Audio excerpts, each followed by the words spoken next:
Hello everyone, कैसे हो आप सब। मेरा नाम है शाश्वतपुरी और आज मैं लेके आ गया हूँ आप सबके लिए एक नया लेक्चर। किस चीज़ का? ये है लेक्चर रिवर्स चार्ज मैकेनिज्म का one shot series, lecture number 3। अभी तक हमने वन शॉट सीरीज में 2 लेक्चर कवर कर लिए हैं, lecture number 1 of introduction to GST and lecture number 2 of supply. और ये थर्ड लेक्चर हमारा स्टार्ट हो रहा है वन शॉट सीरीज का, that is for reverse charge mechanism. तो हम ये लेक्चर में, वैसे मैंने इस लेक्चर में जो पढ़ाना है वो मैं ऑलरेडी रेगुलर लेक्चर में पढ़ा चुका हूँ। मेरे पहले जो 5 लेक्चर रहे हैं रिवर्स चार्ज मैकेनिज्म के आफ्टर सप्लाई, उनमें मैंने इसको, इन नोट्स को इन डिटेल पढ़ाया हुआ है। यहाँ पर हम क्विकली इन्हीं नोट्स को जो मैंने पहले पढ़ाया हुआ है इसको एक बार रिवाइज करेंगे दोबारा से। और आप ये भी देख सकते हो पेपर के लिए इनफ है, ठीक है ना। अगर आपको समझ आ जाए एक दो बार देख लो, लर्न करने की जरूरत नहीं है। सुनो मेरी बात, जो मैं बताना चाह रहा हूँ सब सुनो। जो सुनोगे अच्छे से आपको समझ आएगा। कोई डाउट हो, मेरा नंबर डिस्क्रिप्शन में ही, आप मुझसे मैसेज कर सकते हो, मुझसे पूछ सकते हो, कमेंट में आप डाउट ले सकते हो, मैं आपको रिप्लाई करूंगा जल्दी से जल्दी, ठीक है ना। चलो आगे बढ़ते हैं रिवर्स चार्ज मैकेनिज्म के साथ। तो इस चैप्टर का नाम है रिवर्स चार्ज मैकेनिज्म, ठीक है ना। अब किसी भी चैप्टर को स्टार्ट करने से पहले मैं आपको क्या बताता हूँ, ये रिवर्स चार्ज मैकेनिज्म इस चैप्टर का नाम। किसी भी चैप्टर को स्टार्ट करने से पहले मैं आपको क्या बताता हूँ, याद करो। सप्लाई को स्टार्ट करने से पहले हमने क्या डिस्कस करा था कि हम सप्लाई क्यों पढ़ते हैं, है ना, याद है। तो अब रिवर्स चार्ज मैकेनिज्म को स्टार्ट करने से पहले हमें ये जानना है कि हम रिवर्स चार्ज मैकेनिज्म क्यों पढ़ेंगे। क्यों पढ़ेंगे भाई, कोई रीजन होता है ना पढ़ने का। इसको समझाने के लिए मैंने आपके सामने 2 केसेस लिखे हैं। केस नंबर 1 आम जिंदगी का, केस नंबर 2 मेंटोस जिंदगी का। सर आप तो ऐड ज़्यादा देखते हो मुझे लगता है। हाँ, एड्स बहुत देखता हूँ मैं, और वहीं से इंस्पायर्ड होके मैं आपके लिए अजीब अजीब अजीब से एग्जाम्पल्स बनाता हूँ। तो सुनो मेरे अजीब से एग्जाम्पल। हाँ देखो, आम जिंदगी, जीएसटी में आम जिंदगी कैसे चलती है, पहले मेरी बात वो सुनो, ठीक है ना। सुनो, ये है मिस्टर डोरेमोन, ये है mister Nobita. Doraemon is supplier and Nobita is recipient, ठीक है ना। अब डोरेमोन नोबिता को फॉर एग्जांपल गुड्स या सर्विस सप्लाई कर रहा है, गैजेट सप्लाई कर रहा है, बदले में रिसिपिएंट यानी कि नोबिता डोरेमोन को पेमेंट कर रहा है, that is sale value after tax. That is sale value after tax. Nobita sale value after tax Doraemon को दे रहा है, सप्लायर को दे रहा है, रिसिपिएंट सप्लायर को दे रहा है सेल वैल्यू आफ्टर टैक्स। मतलब सेल वैल्यू उसकी कितनी है, 100 रुपये, और टैक्स कितना पे कर रहा है 100 रुपये पे, फॉर एग्जाम्पल 20% टैक्स पे कर रहा है यहाँ पर नोबिता, दैट इज 20 रुपये, ठीक है ना। अब आम जिंदगी में क्या होता है, जो रिसिपिएंट है वो पैसे इंक्लूडिंग टैक्स यहाँ पर सप्लायर को देता है, सप्लायर रिसिपिएंट से टैक्स कलेक्ट करता है, कलेक्ट करने के बाद सप्लायर रिसिपिएंट को गवर्नमेंट को, सॉरी, सप्लायर गवर्नमेंट को टैक्स डिपॉजिट करता है, सप्लायर गवर्नमेंट को टैक्स डिपॉजिट करता है। एक बार दोबारा बता रहा हूँ, आम जिंदगी में क्या होता है, नोबिता यानी कि रिसिपिएंट सप्लायर को टैक्स देता है, सप्लायर रिसिपिएंट के बिहाफ पर टैक्स कलेक्ट करता है, और टैक्स कलेक्ट करने के बाद सप्लायर गवर्नमेंट को टैक्स पे करता है, गवर्नमेंट को टैक्स पे करता है, ठीक है ना। ये 20 रुपये डोरेमोन यानी कि सप्लायर गवर्नमेंट को पे करेगा, ठीक है ना। आम जिंदगी में जीएसटी में ये होता है, ठीक है। आम जिंदगी में जीएसटी में ये होता है। मेंटोस जिंदगी की बात करते हैं। अब मेंटोस जिंदगी की बात करते हैं। कुर्सी की पेटी बांध लो, यहाँ पर मेंटोस जिंदगी की बात होने वाली है, ठीक है। अब सुनो, अब क्या हो, कुछ केसेस ऐसे होते हैं, गवर्नमेंट ये कहती है कि हमें सप्लायर पर भरोसा नहीं है, हमें सप्लायर पर भरोसा नहीं है कि सप्लायर हमें हमें सही अमाउंट टैक्स का पकड़ाएगा या नहीं पकड़ाएगा, हमें भरोसा नहीं है। हमें लगता है सप्लायर टैक्स जो है अपनी जेब में रख लेगा, टैक्स जो है अपनी जेब में रख लेगा। मेरा वॉलेट का है, सप्लायर जो है फॉर एग्जाम्पल, ये मान लो, एक सेकंड रुको, ये एक सेकंड रुको, ये देखो, ये सेल वैल्यू है, ये 100 रुपये सेल वैल्यू है, और ये 20 रुपये उस पर टैक्स कलेक्ट हुआ है, ठीक है ना। ये सेल वैल्यू है, ये तो सप्लायर को मिलेगा, ये टैक्स गवर्नमेंट का है, ये टैक्स गवर्नमेंट का है। अब सप्लायर, फॉर एग्जांपल मैं सप्लायर हूँ, मैं गवर्नमेंट के पास जा रहा हूँ, गवर्नमेंट को भरोसा नहीं है कि मैं यहाँ ये चीज़ गवर्नमेंट को पहुँचा दूँ। अब मैं देखो, मैं सप्लायर हूँ, अब मैं क्या कर रहा हूँ, मेरे को गवर्नमेंट को पहुँचाना है, ये जो टैक्स है 20 रुपये का, ये मुझे गवर्नमेंट को पहुँचाना है, लेकिन मैं सप्लायर हूँ, मैं क्या कर रहा हूँ, ये मेरी जेब है, बाय बाय, गायब हो गया, मैं गायब हो गया, इन शॉर्ट मैं गायब हो गया। क्या हुआ, ये हुआ क्या, मुझे बताओ क्या हुआ। मैंने पैसे अपनी जेब में रख लिए, मैंने पैसे अपनी जेब में रख लिए। अब गवर्नमेंट का भरोसा उठ गया, गवर्नमेंट का भरोसा उठ गया, भाई ये क्या हुआ मेरे साथ, ये क्या हुआ। सप्लायर को सेल वैल्यू मिल गया, मेरे को मेरा टैक्स क्यों नहीं मिला, मेरे को मेरा टैक्स क्यों नहीं मिला, ये क्या हो रहा है।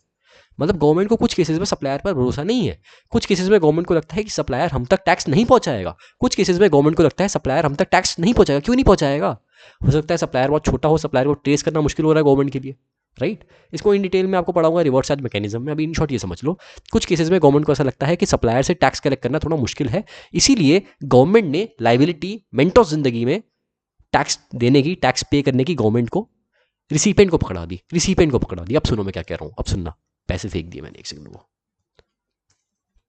हाँ सुनो। अब यहाँ पर डोरेमोन है, मेंटोस जिंदगी में डोरेमोन है सप्लायर, रिसिपेंट है नोबिता, रिसिपेंट है नोबिता, ठीक है। अब यहाँ पर डोरेमोन गुड्स और सर्विस सप्लाई कर रहा है, फॉर एग्जांपल गैजेट सप्लाई कर रहा है यहाँ पर नोबिता को, और बदले में नोबिता डोरेमोन को सेल वैल्यू दे रहा है, सेल वैल्यू आफ्टर टैक्स नहीं दे रहा, सिर्फ सेल वैल्यू दे रहा है, सिर्फ सेल वैल्यू दे रहा है, यानी कि 100 रुपये दे रहा है, 100 रुपये। ये 20 रुपये पे नहीं करा डोरेमोन को, ठीक है ना। रिसिपिएंट सप्लायर को सिर्फ सेल वैल्यू दे रहा है, सिर्फ सेल वैल्यू दे रहा है मेंटोस जिंदगी में। तो टैक्स कहाँ पे कर रहा है? ये 20 रुपये कहाँ पे कर रहा है? ये 20 रुपये कहाँ पे कर रहा है? ये 20 रुपये नोबिता यानी कि रिसिपिएंट डायरेक्टली गवर्नमेंट को पे कर रहा है, डायरेक्टली गवर्नमेंट को पे कर रहा है। मतलब गवर्नमेंट को ऐसा लगता है कि डोरेमोन ये जो 20 रुपये है अपनी पॉकेट में रख लेगा, अपनी पॉकेट में रख लेगा। ये जो पॉकेट है, ये जो 4D पॉकेट है, 4 डायमेंशनल पॉकेट है, इसके अंदर रख लेगा और गवर्नमेंट को भी मिलेगा नहीं, गवर्नमेंट को भी मिलेगा नहीं, ठीक है ना। गवर्नमेंट को ऐसा लगता है कि गवर्नमेंट को लगता है कि नोबिता ज़्यादा ट्रस्टवर्दी पर्सन है, या नोबिता को हम इजीली ट्रेस कर पाएंगे, हम नोबिता से टैक्स चोरी होने के चांसेस थोड़े कम है, तो नोबिता ही हमें टैक्स डायरेक्टली पे कर दे। लेकिन आम जिंदगी में क्या होता है? आम जिंदगी में क्या होता है कि रिसिपिएंट से सप्लायर टैक्स कलेक्ट करता है और गवर्नमेंट को फिर पे करता है। लेकिन यहाँ पर क्या हो रहा है? गवर्नमेंट कह रही है सप्लायर जाए ऐसी तैसी मराने, तो रिसिपिएंट मुझे अल्टीमेटली खुद ही पे कर दो टैक्स, खुद ही पे कर दो टैक्स, ठीक है। यहाँ मेंटोस जिंदगी में ये हो रहा है, ठीक है ना। तो इस चैप्टर को हम क्यों पढ़ते हैं? इस चैप्टर को पढ़ने का ये रीजन है। ऐसे कौन से केसेस है, ऐसे कौन से केसेस है जहां पर गवर्नमेंट को ऐसा लगता है, जहां पर गवर्नमेंट को ऐसा लगता है कि recipient is the correct person to collect tax, ठीक है ना। जहां पर गवर्नमेंट को ऐसा लगता है रिसिपिएंट से हमें टैक्स कलेक्ट करना चाहिए, ऐसे कौन से केसेस है वो समझने के लिए, उन केसेस को पढ़ने के लिए हम इस चैप्टर को पढ़ते हैं। उन केसेस को समझने के लिए हम इस चैप्टर को पढ़ते हैं जिन केसेस में गवर्नमेंट को ऐसा लगता है कि recipient is the better person जिससे हम टैक्स अल्टीमेटली कलेक्ट करें इंस्टेड ऑफ सप्लायर, ठीक है ना। ये रीजन है इस चैप्टर को पढ़ने का, ये रीजन है इस चैप्टर को पढ़ने का। मैंने समझा दिया आपको। कुछ ऐसे केसेस है जहां पर गवर्नमेंट को ऐसा लगता है कि recipient is the better person जिसको हम इजीली ट्रेस कर पाएंगे, इसलिए रिसिपिएंट से टैक्स कलेक्ट करो, सप्लायर से टैक्स कलेक्ट मत करो। सप्लायर हो सकता है ये पैसे जो है मेरी तरह अपनी जेब में रख ले, ठीक है ना, समझे। ओके, आगे बढ़ो। अब meaning of reverse charge. Reverse charge का मतलब क्या है? मैंने जो ऊपर समझाया, अच्छा मैंने ये तो बताया ही नहीं, आई एम सॉरी। आम जिंदगी को हम फॉरवर्ड चार्ज बोलते हैं और मेंटोस जिंदगी को हम जीएसटी के लैंग्वेज में रिवर्स चार्ज बोलते हैं। लाइबिलिटी रिवर्स हो गई, सप्लायर पे लाइबिलिटी चलेगी। फॉरवर्ड चार्ज में लाइबिलिटी सप्लायर की है और रिवर्स चार्ज में लाइबिलिटी रिवर्स हो रही है, रिसिपिएंट की लाइबिलिटी होगी। वैसे टैक्स पे करने की लाइबिलिटी हमेशा सप्लायर की होती है, इसलिए उसको फॉरवर्ड चार्ज बोलते हैं। और यहाँ पर रिवर्स चार्ज में लाइबिलिटी रिवर्स हो रही है, रिसिपिएंट की लाइबिलिटी आ रही है गवर्नमेंट को अल्टीमेटली टैक्स पे करने की, तो यहाँ पर इसको रिवर्स चार्ज इसीलिए बोलते हैं, ठीक है ना। आगे बढ़ो। अब रिवर्स चार्ज मैकेनिज्म मतलब liability to pay tax to the government, liability to pay tax to the government is by recipient of supply of goods or supply of service or both instead of supplier of goods or service or both under section 93 और 94। मतलब ऐसे कुछ cases हैं जहां पर liability tax पे करने की रिसिपिएंट की होती है instead of supplier of goods और सर्विस और बोथ। लाइबिलिटी टैक्स पे करने की नोबिता की है जो कि सप्लायर है, इंस्टेड ऑफ रिसिपिएंट यानी कि डोरेमोन। मैंने उल्टा बोल दिया। लाइबिलिटी टैक्स पे करने की रिसिपिएंट की है यानी कि नोबिता, इंस्टेड ऑफ सप्लायर यानी कि डोरेमोन, ठीक है ना। मैंने उल्टा बोल दिया, मेरी पहली वाली लाइन को इग्नोर कर देना, ठीक है।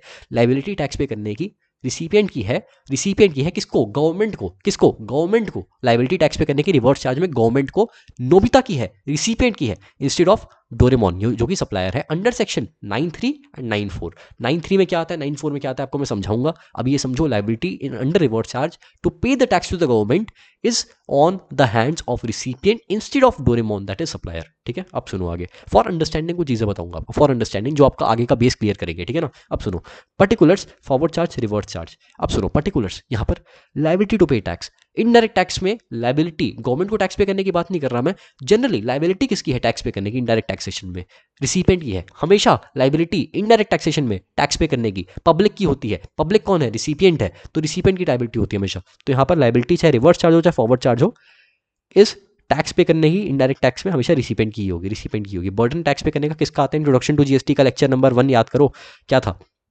रिसिपिएंट की लाइबिलिटी आती है इनडायरेक्ट टैक्सेशन में। हाँ, गवर्नमेंट को किसको पे करना है वो डिफरेंट हो सकता है। हम देखो, मेरी बात सुनो, ये 20 रुपये मैंने रिसिपिएंट से कलेक्ट कर लिए फॉरवर्ड चार्ज में, मैं सप्लायर हूँ, ठीक है ना। मैंने कलेक्ट कर लिए, किससे कलेक्ट किया? रिसिपिएंट ने। पे किसने करे? रिसिपिएंट से मैंने लिए, रिसिपिएंट ने पे कराई है, ठीक है। मैं किसको पे कर रहा हूँ? गवर्नमेंट को, ठीक है। सप्लायर गवर्नमेंट को पे कर रहा है, ठीक है ना। अल्टीमेटली मैंने किससे कलेक्ट करे? रिसिपिएंट से कलेक्ट करे फॉरवर्ड चार्ज में। अब सुनो, ये हो गया। अब मान लो मैं रिसिपिएंट हूँ, मुझे आपको पैसे देने हैं, ठीक है। टैक्स मुझे आपको देना है, लेकिन गवर्नमेंट कहती है तू उसको मत दे, तू डायरेक्टली मुझे दे दे। यहाँ पर मैंने गवर्नमेंट को डायरेक्टली टैक्स पे कर दिया, मैं रिसिपिएंट ने गवर्नमेंट को डायरेक्टली टैक्स पे कर दिया। तो यहाँ पर मुझे बताओ लाइबिलिटी किसकी है? अल्टीमेटली लाइबिलिटी किसकी है? टैक्स पे करने की, गवर्नमेंट को पे करने की नहीं। टैक्स 20 रुपये देने की किसकी लाइबिलिटी? मेरी है। तो चाहे रिवर्स चार्ज हो चाहे फॉरवर्ड चार्ज हो, टैक्स किसकी जेब से जा रहा है? जेब से किसकी जा रहा है? यहाँ पे हो रहा है टैक्स जेब से किसकी जा रहा है? रिसिपिएंट की जेब से जा रहा है, ठीक है ना। और यहाँ पर जिसकी जेब से जा रहा है वो ठीक है, लेकिन जेब से जाने के बाद गवर्नमेंट तक कौन पहुंचा रहा है? टैक्स गवर्नमेंट तक कौन पहुंचा रहा है, गवर्नमेंट तक कौन पहुंचा रहा है, गवर्नमेंट तक पहुंचा रहा है सप्लायर फॉरवर्ड चार्ज में, यानी कि डोरेमोन पहुंचा रहा था यहाँ पर डोरेमोन पहुंचा रहा था, और रिवर्स चार्ज में नोबिता पहुंचा रहा था, यानी कि रिसिपिएंट पहुंचा रहा था। ठीक है ना, हो गया। आगे कंप्लाइंस बर्डन, जो गवर्नमेंट तक टैक्स पहुंचाएगा, जो गवर्नमेंट का पोस्टमैन है, जो गवर्नमेंट का पोस्टमैन है उसको कंप्लाइंस करना पड़ेगा जीएसटी लॉ का। ठीक है, कंप्लाइंस करना पड़ेगा। और कंप्लाइंस बर्डन किस पर आता है, जो गवर्नमेंट का पोस्टमैन है, जो गवर्नमेंट को टैक्स पहुंचा रहा है, और फॉरवर्ड चार्ज में सप्लायर पहुंचा रहा है तो सप्लायर है, सप्लायर को कंप्लाइंस करना पड़ेगा। और रिवर्स चार्ज में गवर्नमेंट तक टैक्स कौन पहुंचा रहा है, रिसिपिएंट पहुंचा रहा है अंडर रिवर्स चार्ज, तो वहां पर रिसिपिएंट को कंप्लाई करना पड़ेगा जीएसटी लॉ से। और रजिस्ट्रेशन रिक्वायरमेंट रजिस्ट्रेशन किसको लेनी पड़ेगी फॉरवर्ड चार्ज में, सप्लायर को। जो गवर्नमेंट को टैक्स पे कर रहा है उसको ट्रेस करने के लिए वो उसको जीएसटी में रजिस्ट्रेशन लेना पड़ेगा, ताकि गवर्नमेंट उसको ट्रेस कर पाए, ताकि वो जो जीएसटी में ट्रांजेक्शन कर रहा है वो रिकॉर्ड हो। वो चीज़ें कब रिकॉर्ड होगी, जब आप जीएसटी में रजिस्ट्रेशन लोगे। ठीक है ना, आपको रिटर्न्स भरनी पड़ेगी, जीएसटीआर 1 भरनी पड़ेगी आपको हर मंथ खत्म होने के 11th डे पर, और जीएसटीआर 3 भी भरनी पड़ेगी आपको हर मंथ खत्म होने के 20th डे पर। तो मतलब ये आपको बाद में रिटर्न चैप्टर में आपको पढ़ाऊंगा। ठीक है, जीएसटीआर 1 और जीएसटीआर 3 भी आपको भरनी पड़ेगी। आपको इन शॉर्ट आपको मतलब कंप्लाइंस करना पड़ेगा, आपको। तो कंप्लाइंस किसको करना पड़ता है, जो टैक्स पे कर रहा है गवर्नमेंट को, जो टैक्स गवर्नमेंट को पे कर रहा है। तो यहाँ पर रजिस्ट्रेशन किसको लेनी पड़ेगी जीएसटी में, जो टैक्स पे कर रहा है गवर्नमेंट को। तो सप्लायर फॉरवर्ड चार्ज में पे करता है तो सप्लायर को लेनी पड़ेगी। और अगर रिवर्स चार्ज की बात है तो रिसिपिएंट को रजिस्ट्रेशन लेनी पड़ेगी, रिसिपिएंट को रजिस्ट्रेशन लेनी पड़ेगी। टैक्स इनवॉइस किसको बनाना पड़ेगा, फॉरवर्ड चार्ज में सप्लायर को बनाना पड़ेगा, रिवर्स चार्ज में रिसिपिएंट को सेल्फ टैक्स इनवॉइस बनाना पड़ेगा। ठीक है। और अगर रिसिपिएंट अनरजिस्टर्ड है ना, उसकी और अगर उसकी लायबिलिटी अराइज हुई है कि उसको रिवर्स चार्ज में टैक्स पे करना है, और अगर उसकी लायबिलिटी अराइज हुई है कि उसको रिवर्स चार्ज में टैक्स पे करना है, तब इन दैट केस रिसिपिएंट को कंपल्सरीली रजिस्ट्रेशन लेना पड़ेगा। ठीक है ना, ये बात याद रखना। अब आगे सुनो, यहाँ पर आईटीसी कौन अवेल कर सकता है। देखो, अल्टीमेटली गवर्नमेंट को कौन टैक्स पे कर रहा है वो भूल जाओ, लेकिन टैक्स किसकी जेब से जा रहा है। ये मेरी जेब है, मैं रिसिपिएंट हूँ, मेरी जेब से टैक्स जा रहा है, मेरी जेब से मैंने पैसे निकाले। क्या है ये, अरे पैसे, ये मेरी जेब से पैसे निकाले मैंने, ये पैसे जा रहे हैं गवर्नमेंट को, ठीक है, ये पैसे मैंने गवर्नमेंट को दे दिए। मुझे बहुत दुख हो रहा है क्योंकि मेरी जेब से पैसे निकल के चले गए। मतलब किसकी जेब से पैसे निकले भाई, गवर्नमेंट तक कोई भी पहुंचाए, मैं पहुंचाऊं, ये सप्लायर पहुंचाए, जेब से किसके गए, मेरी जेब से गए। दुख मेरे को हो रहा है, तो आईटीसी किसको मिलेगा, आईटीसी उसको मिलता है जिसको दुख होता है, जिसकी जेब से पैसे जाते हैं उसको आईटीसी मिलता है। किसकी जेब से पैसे गए, रिसिपिएंट यानी कि नोबिता के जेब से पैसे गए। ठीक है ना, तो यहाँ पर आईटीसी चाहे फॉरवर्ड चार्ज हो चाहे रिवर्स चार्ज हो, दोनों ही केस में रिसिपिएंट को आईटीसी मिलेगा। देखो अब, लेकिन रिवर्स चार्ज के केस में पहले आपको टैक्स गवर्नमेंट को पे करना है, उसके बाद आप आईटीसी उस पर अवेल कर सकते हो, ठीक है ना, उसके बाद आप आईटीसी उस पर अवेल कर सकते हो। मतलब अब समझो, हम नेट जीएसटी पेबल कैसे कंप्यूट करते हैं अंडर फॉरवर्ड चार्ज, और नेट जीएसटी पेबल कैसे कंप्यूट करते हैं अंडर रिवर्स चार्ज। ये सीखो, एक बार ये सीखो, ठीक है ना, एक बार मेरे कहने पे सीखो ध्यान से। इसके बाद बेस खत्म हो गया, अब बहुत ईजी हो जाएगा, आगे बहुत फास्ट चलूंगा मैं, ठीक है ना। सुनो, आउटपुट टैक्स, पहले फॉरवर्ड चार्ज की बात करता हूँ। आउटपुट टैक्स मान लो आपका 100 है, टैक्स पेबल अंडर आरसीएम आपका निल है यानी कि 0 है, टोटल आउटपुट टैक्स कितना हो गया 100। अब input tax credit for example मान लो आपको 50 रुपये है, तो output minus input, total output minus input, that is net GST payable आपका कितना आ गया 50 रुपये। This is the case under forward charge. अगर अब मैं बात करूँ रिवर्स चार्ज में कैसे आप नेट जीएसटी पेबल तक पहुंचोगे, तो यहाँ पर सुनो, पहले आउटपुट टैक्स आपका मान लो 100 रुपये है, आपको रिवर्स चार्ज में 20 रुपये टैक्स पे करना है, तो पहले इस 20 रुपये को अपने आउटपुट टैक्स में ऐड करो। पहले 20 रुपये को अपने आउटपुट टैक्स में ऐड करो, पहले टैक्स में गवर्नमेंट को पे करो। जब आप पे करोगे मतलब आउटपुट टैक्स में ऐड करोगे, अपने आउटपुट टैक्स में ऐड करो। आपने ऐड करा तो टोटल आउटपुट टैक्स आपका कितना आ गया 120 रुपये आ गया। अब इनपुट टैक्स अपना ले लो, इनपुट टैक्स क्रेडिट ले लो, ठीक है। आपका जो नॉर्मल इनपुट टैक्स है अंडर फॉरवर्ड चार्ज वो है 100 रुपये के अगेंस्ट 50 रुपये, ठीक है ना। लेकिन अब मैंने गवर्नमेंट को ये पैसे पे करे, चाहे मैंने आरसीएम में ही क्यों ना पे करे हो, रिवर्स चार्ज मैकेनिज्म में ही क्यों ना पे करे हो, लेकिन पे तो मैंने करे हैं, तो आईटीसी भी तो मैं ही लूंगा, तो इसका मैं आईटीसी भी ले सकता हूँ, इस 20 रुपये का मैं आईटीसी भी ले सकता हूँ, ठीक है। तो यहाँ पर टोटल आईटीसी में कितना ले रहा हूँ 70 रुपये का, टोटल आईटीसी में कितना ले रहा हूँ 70 रुपीज़ का, तो 120 माइनस 70, अल्टीमेटली मुझे गवर्नमेंट को दोनों ही केसेस में सेम अमाउंट पे करना है, चाहे रिवर्स चार्ज हो चाहे फॉरवर्ड चार्ज हो। बस रिवर्स चार्ज में टैक्स गवर्नमेंट को मैं खुद पे कर रहा हूँ, नेट इफेक्ट सेम आएगा, ठीक है ना। बस ये आपको समझाना चाह रहा था। चलो, आशा करता हूँ आपको बेस क्लियर हो गया होगा। बेस बनाना बहुत ज़रूरी है, इसीलिए मैं आपको बहुत स्लो यहाँ तक चला रहा था। यहाँ तक हमारा कितना टाइम हो गया, अभी मैंने 15 मिनट्स ऑलमोस्ट यहाँ पर लगा दिए हैं अभी तक। अब आगे बढ़ता हूँ फास्टली। सुनो, मैंने क्या बोला, liability to pay tax is on the recipient of supply of goods or service or both to the government instead of supplier of goods or service or both under section 9(3) and 9(4). अब 9(3) में क्या आता है और 9(4) में क्या आता है। 9(3) बीकॉम के लिए रेलिवेंट है, ये रेलिवेंट नहीं है, इसीलिए मैं इसको नहीं समझाऊंगा। रेगुलर में इसको थोड़ा बहुत मैंने हो सकता है टच किया हो, इसको छोड़ो, ठीक है ना, ये आपको नहीं कराऊंगा, ये इंपॉर्टेंट नहीं है, ठीक है, इसीलिए बोल रहा हूँ मैं। ये इंपॉर्टेंट है, इसमें भी सप्लाई ऑफ सर्विस वाला कंसेप्ट ज़्यादा इंपॉर्टेंट है, ठीक है। गुड्स वाला मैं नहीं करूँगा क्योंकि बीकॉम में इतना इंपॉर्टेंट नहीं है, यही इंपॉर्टेंट है, यही आएगा पेपर में, ठीक है ना, याद रखना, यही आएगा पेपर में और यही तुम्हें करना है। ये चीज़ नहीं आएगी। मैं रेगुलर में मैंने कराया हुआ है RCM के 5th लेक्चर के लास्ट के 10 से 15 मिनट में, तो ये वहाँ पे देख लेना जिसको ज़्यादा देखने का मन हो। लेकिन बीकॉम के लिए ये इंपॉर्टेंट है, तो मैं यहाँ पे इंपॉर्टेंट चीज़ ही करा रहा हूँ, ठीक है। अब सुनो 9(3) में क्या आता है। 9(3) में आता है सप्लाई ऑफ गुड्स और सप्लाई ऑफ सर्विस और both notified by government on recommendation of GST council. कुछ ऐसे सप्लाई ऑफ गुड्स है और कुछ ऐसे सप्लाई ऑफ सर्विस है, कुछ ऐसे सप्लाई ऑफ गुड्स है और कुछ ऐसे सप्लाई ऑफ सर्विस है जो गवर्नमेंट ने नोटिफाई किए हुए हैं कि इन पर टैक्स रिवर्स चार्ज में पे होगा बाय द रिसिपिएंट, इन पर टैक्स रिवर्स चार्ज में पे होगा बाय द रिसिपिएंट, ठीक है ना। तो 9(3) में है कुछ ऐसे गुड्स और कुछ ऐसे सर्विस जिनको गवर्नमेंट ने नोटिफाई किए हैं on recommendation of GST council, जिन पर टैक्स रिसिपिएंट देगा गवर्नमेंट को इंस्टेड ऑफ सप्लायर, ठीक है ना। आप सुनो, सेक्शन 9(3) में RCM में नोटिफाई की है गवर्नमेंट ने कुछ गुड्स और कुछ सर्विस, ठीक है। हम इस लेक्चर में सर्विस की बात करेंगे जो पेपर में यहीं से आएगा आपके पास, यहाँ से नहीं आएगा, मैं बता रहा हूँ, यहाँ से नहीं आएगा, ठीक है ना। सुनो आगे, अब देखो सप्लाई ऑफ सर्विस, देखो एक नहीं, इसको मैं पहले नहीं पढ़ाऊंगा, आई एम सॉरी, इसको पहले नहीं पढ़ाऊंगा। देखो यहाँ से ना मैं यहाँ तक आपका जो है कंसेप्ट चल रहा था, कंसेप्ट बिल्डिंग, ठीक है। इसके बाद RCM के वो केसेस चालू हो रहे हैं जहाँ पर रिसिपिएंट को गवर्नमेंट को टैक्स पे करना है, यहाँ से केसेस चालू हो रहे हैं, ठीक है, ये केसेस है। तो ये केस मैं आपको पहले नहीं कराऊंगा, पहले आपको यहाँ से स्टार्ट करवा रहा हूँ, ठीक है, यहाँ से स्टार्ट करवा रहा हूँ। पानी पी लो एक बार, एक मिनट रुको।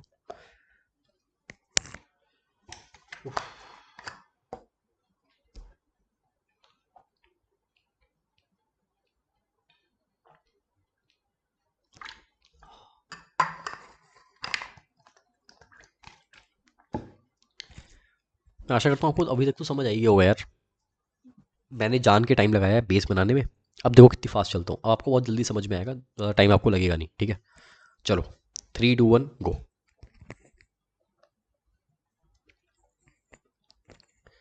Service by individual advocate including senior advocate और firm of advocate by way of legal service, that is advice, consultancy और assistance in law. Legal service के अंदर ये भी आ सकता है, इनके अलावा भी कुछ आ सकता है, एग्जाम्पल दिया है मैंने। डायरेक्टली और indirectly to a business entity in the taxable territory यानी कि India, then person liable to pay tax that is PLPT shall be the business entity in taxable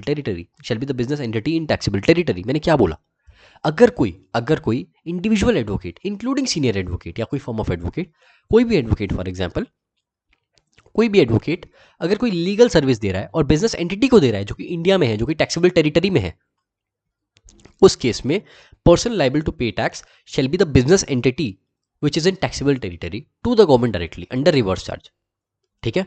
क्या बोला मैंने, कोई एडवोकेट होना चाहिए, लीगल सर्विस देनी चाहिए और बिजनेस एंटिटी को देनी चाहिए जो कि इंडिया में है, जो कि टैक्सेबल टेरिटरी में है। अगर ये तीनों कंडीशन सेटिस्फाई है, तब अंडर रिवर्स चार्ज यहां पर टैक्स पे करेगा recipient of this legal service that is business entity which is located in taxable territory to the government directly, ठीक है ना। अब मेरी बात समझ में आई आपको। मान लो यहां पर अगर एडवोकेट है लेकिन लीगल सर्विस नहीं दे रहा, कोई और सर्विस दे रहा है, फॉर एग्जाम्पल कोई और सर्विस दे रहा है, ठीक है ना। या फिर मैं बोलूँ एडवोकेट है, वो लीगल सर्विस दे रहा है, लेकिन बिजनेस एंटिटी को जिसको दे रहा है ना सर्विस, वो टैक्सेबल टेरिटरी में नहीं है, वो इंडिया के बाहर है, तो इस केस में एडवोकेट फॉरवर्ड चार्ज में ही टैक्स पे करेगा। अगर उसको रिवर्स चार्ज में टैक्स पे करने की लायबिलिटी अराइज होती है बिजनेस एंटिटी को, तो उस केस में ये सारी कंडीशन सेटिस्फाई होनी चाहिए, अगर इनसे एक भी कंडीशन सेटिस्फाई नहीं है, उस केस में यहाँ पर रिवर्स चार्ज में टैक्स पे नहीं करेगा बिजनेस एंटिटी। उस केस में इंडिविजुअल एडवोकेट या फिर सीनियर एडवोकेट या फिर एडवोकेट, फर्म ऑफ एडवोकेट, यहाँ पर फॉरवर्ड चार्ज में ही टैक्स पे करेंगे। अगर RCM में टैक्स पे करना है तो ये सारी कंडीशन सेटिस्फाई होनी चाहिए, ठीक है। आगे बढ़ता हूँ मैं। अब देखो यहाँ पर सर्विस प्रोवाइडेड और agreed to be provided by arbitral tribunal to a business entity in taxable territory, then person liable to pay tax shall be business entity in taxable territory, PLPT shall be BE in taxable territory, ठीक है ना। अब सुनो, कोई arbitral tribunal अगर किसी business entity को service दे रहा है, किसी बिजनेस एंटिटी को सर्विस दे रहा है, क्या होता है बताऊंगा आपको आर्बिट्रल ट्रिब्यूनल। अगर कोई आर्बिट्रल ट्रिब्यूनल बिजनेस एंटिटी को सर्विस दे रहा है, इस केस में person liable to pay tax shall be the business entity in taxable territory. Arbitral tribunal होना चाहिए और बिजनेस एंटिटी को सर्विस देनी चाहिए जो कि टैक्सेबल टेरिटरी में है। उस केस में बिजनेस एंटिटी जो कि टैक्सेबल टेरिटरी में है, that business entity is liable to pay tax under reverse charge. ठीक है ना। आगे सुनो क्या होता है आर्बिट्रल ट्रिब्यूनल। मान लो यहाँ पर हमारी प्यारी नोरा है जिसका किसी से कमर्शियल डिस्प्यूट हो गया है। मुझे वो बंदा बिल्कुल पसंद नहीं है, मिस्टर एक्स, ठीक है ना। ये इसका रॉ मटेरियल सप्लायर है, ये नोरा यहाँ पे टी शर्ट बनाती है, इन दोनों का डिस्प्यूट हो गया है पैसों से रिलेटेड कुछ। अब इन्होंने बोला यार कोर्ट में जाएंगे, बहुत टाइम वेस्ट होगा, हमारे पास इतना टाइम नहीं है, बिजनेस करना है, हमें पैसे वैसे कमाने हैं, मेरे पास बहुत सारी मूवीज़ है लाइंड अप, मैं यहाँ पर बिजनेस भी कर रही हूँ, मूवीज़ भी करनी है मुझे, अब कितना टाइम, मैं पागल हो जाऊंगी, मैं क्या करूँ, मुझे हेल्थ पे भी ध्यान देना है। नोरा पागल हो गई, ठीक है, ये मैं क्या करूँगी, मतलब तो एक काम करते हैं, हम कॉन्ट्रैक्ट करते हैं आपस में, ये दोनों कहते हैं हम कॉन्ट्रैक्ट करते हैं आपस में, और हम दोनों सहानुभूति से एक दूसरे की, क्या बोलते हैं उसको, हम एक दूसरे के मतलब एक दूसरे के एग्रीमेंट से हम क्या करते हैं, एक आर्बिट्रेटर अपॉइंट कर लेते हैं, एक पर्सन अपॉइंट कर लेते हैं जो हमारी बातें सुनेगा, जो हम दोनों पक्षों की बातें सुनेगा, और दोनों पक्षों की बातें सुनकर वो हम डिसीजन लेगा, जो डिसीजन दोनों पर बाइंडिंग होगा। ये कंसेप्ट होता है आर्बिट्रल ट्रिब्यूनल का। दो पार्टीज होती हैं, वो दोनों एग्रीमेंट करती है, एग्रीमेंट के हिसाब से वो आर्बिट्रेटर की पावर डिफाइन करती है। फॉर एग्जाम्पल जो जज है आर्बिट्रेटर, इन दोनों का जो जज होगा आर्बिट्रेटर, प्राइवेट जज होगा आर्बिट्रेटर होगा, उनकी पावर डिफाइन करेगी, और जो डिसीजन ये आर्बिट्रेटर लेगा अंडर दैट एग्रीमेंट, ये बाइंडिंग होगा, ये दोनों पार्टीज को मानना होगा, वो डिसीजन दोनों पार्टीज को मानना होगा। ये कब होता है, जब टाइम कम होता है दोनों के पास, जब दोनों के पास टाइम कम होता है और पैसे दोनों को बचाने होते हैं। अब कोर्ट में जाओगे, पैसे बहुत लगेंगे, वक्त पे वक्त लगेगा, डेट पे तारीख सुना होगा आपने। तो इस चीज़ से बचने के लिए आजकल ये प्राइवेट कोर्ट, फॉर एग्जाम्पल ये प्राइवेट कोर्ट ही हो गया ना एक तरीके से, प्राइवेट कोर्ट लोग सेटअप करते हैं एग्रीमेंट के द्वारा, ताकि जल्दी डिसीजन आए, है ना। तो टाइम सेविंग होता है, मनी सेविंग होता है, समझे मेरी बात। इन शॉर्ट आपको मैंने बता दिया, आप सुनो। ये होता है आर्बिट्रल ट्रिब्यूनल, एक तरीके से ये आर्बिट्रल ट्रिब्यूनल है, ठीक है ना। आगे सुनो। Sponsorship service by any person to a body corporate or partnership firm in taxable territory, then person liable to pay tax shall be the body corporate or partnership firm in taxable territory। कोई sponsorship service अगर कोई भी person दे रहा है किसी body corporate को या partnership firm को जो कि टैक्सेबल टेरिटरी में है, तो in that case body corporate और पार्टनरशिप फर्म जो कि टैक्सेबल टेरिटरी में है, दैट बॉडी कॉर्पोरेट और that partnership firm shall be liable to pay tax under reverse charge mechanism, ठीक है ना। कंडीशन होनी चाहिए, स्पॉन्सरशिप सर्विस होनी चाहिए, यहाँ पर कोई भी पर्सन हो, ठीक है ना। सर्विस मिलनी चाहिए बॉडी कॉर्पोरेट को या पार्टनरशिप फर्म को, किसी इंडिविजुअल को नहीं, बॉडी कॉर्पोरेट या पार्टनरशिप फर्म को, जो कि टैक्सेबल टेरिटरी में होनी चाहिए। Only in this case, only in these all cases यहाँ पर रिवर्स चार्ज में टैक्स पे होगा बाय बॉडी कॉर्पोरेट और partnership firm in taxable territory, ठीक है ना। आगे बढ़ो। Service supplied by central government, state government, union territory या local authority to the business entity in the taxable territory. एक मिनट, ये बताने से पहले यहाँ पे एक चीज़ मैं बोलना भूल गया। मैंने क्या बोला, service supplied by central government, state government, union territory या फिर लोकल अथॉरिटी। अब यहाँ पर दो पार्ट्स में डिवाइडेड है, एक पॉइंट नंबर 5, एक पॉइंट नंबर 5 है, ठीक है ना। पॉइंट नंबर 5 की पहले बात करता हूँ सर्विस प्रोवाइडेड बाय गवर्नमेंट, इसको मैं खाली गवर्नमेंट बोल रहा हूँ, गवर्नमेंट, ठीक है। Service provided by government to business entity जो कि टैक्सेबल टेरिटरी में है। अगर कोई भी सर्विस गवर्नमेंट, सर्विस की बात कर रहा हूँ, कोई भी सर्विस अगर गवर्नमेंट यहाँ पर बिजनेस एंटिटी को प्रोवाइड कर रही है जो कि टैक्सेबल टेरिटरी में है, in that case person liable to pay tax under reverse charge shall be the recipient, that is business entity जो कि टैक्सेबल टेरिटरी में है, ठीक है ना। कोई भी बिजनेस एंटिटी अगर गवर्नमेंट से कोई सर्विस रिसीव कर रही है जो कि टैक्सेबल टेरिटरी में है, उस केस में बिजनेस एंटिटी जो कि टैक्सेबल टेरिटरी में है वो लायबल होगी to pay tax under reverse charge, ठीक है ना। लेकिन एक्सेप्शन है कुछ, except renting of immovable property. अगर इमूवेबल प्रॉपर्टी को रेंट पे गवर्नमेंट दे रही है किसी बिजनेस एंटिटी को जो कि टैक्सेबल टेरिटरी में है, उस केस में गवर्नमेंट जो है फॉरवर्ड चार्ज में टैक्स पे करेगी, ठीक है ना। गवर्नमेंट की वो डिपार्टमेंट, जीएसटी डिपार्टमेंट को फॉरवर्ड चार्ज में टैक्स पे करेगी, ठीक है ना। आप सुनो अब यहाँ पर service supplied by department of post, service by department of post, जो इंडियन पोस्ट होता है हमारा, इंडियन पोस्ट है ना, भारतीय डाक जो है गवर्नमेंट का ही है वो, अगर वो सर्विस प्रोवाइड करी है किसी बिजनेस एंटिटी को, इन दैट केस भारतीय डाक जीएसटी डिपार्टमेंट को टैक्स पे करेगी अंडर फॉरवर्ड चार्ज, ठीक है ना। अब यहाँ पर service supplied in relation to vessel, service supplied in relation to aircraft या फिर vessel, in that case also government forward charge में टैक्स पे करेगी, गवर्नमेंट की वो डिपार्टमेंट फॉरवर्ड चार्ज में जीएसटी डिपार्टमेंट को टैक्स पे करेगी, ठीक है ना। अब देखो, service supplied by way of transportation of goods या फिर पैसेंजर, ठीक है ना, even in this case liability to pay tax is in the hands of that particular department of the government under forward charge to the GST department, ठीक है ना। Government को ही tax pay करना है under GST to the GST department under forward charge. अब यहाँ पर कोई भी एक अमेंडमेंट आई थी, कोई भी सर्विस अगर मिनिस्ट्री ऑफ रेलवे दे रही है बिजनेस एंटिटी को जो कि टैक्सेबल टेरिटरी में है, in that case liability to pay tax is in the hand of that particular department of government. Indian ministry of railway के ही हैंड्स में, मिनिस्ट्री ऑफ रेलवे को ही फॉरवर्ड चार्ज में टैक्स पे करना है इन दिस केस, ठीक है ना। यहाँ पर मिनिस्ट्री ऑफ रेलवे को ही फॉरवर्ड चार्ज में टैक्स पे करना है इन दिस केस, ठीक है ना। बिजनेस एंटिटी को रिवर्स चार्ज में टैक्स पे नहीं करना है जो कि टैक्सेबल टेरिटरी में है। अब सुनो पॉइंट नंबर 5A की बात करता हूँ। Service provided by government, service provided by government, central government, state government, local authority या फिर union territory, service provided by government यहाँ पर by way of renting of immovable property to registered person जो कि जीएसटी में registered है। Registered person कौन है? जो कि जीएसटी में रजिस्टर्ड है, ठीक है ना, जो कि जीएसटी में रजिस्टर्ड है, ठीक है ना। And in this case person liable to pay tax shall be the registered person जो कि टैक्सेबल टेरिटरी में है, जो कि टैक्सेबल टेरिटरी में है। सुनो, अगर कोई इमूवेबल प्रॉपर्टी गवर्नमेंट किसी रजिस्टर्ड पर्सन को दे रही है, किसी रजिस्टर्ड पर्सन को दे रही है रेंट पर, किसी रजिस्टर्ड पर्सन को दे रही है रेंट पर, देखो यहाँ पे रेंट लिखा है, एक मिनट देखो यहाँ पे रेंट लिखा है, ठीक है। अगर कोई इमूवेबल प्रॉपर्टी रजिस्टर्ड पर्सन को रेंट पर दे रही है गवर्नमेंट, रेंट पर दे रही है government, in that case person liable to pay tax shall be that particular RP या फिर registered person in the taxable territory, in the taxable territory, ठीक है ना। यहाँ पर ये बताना चाह रहा हूँ मैं, ठीक है।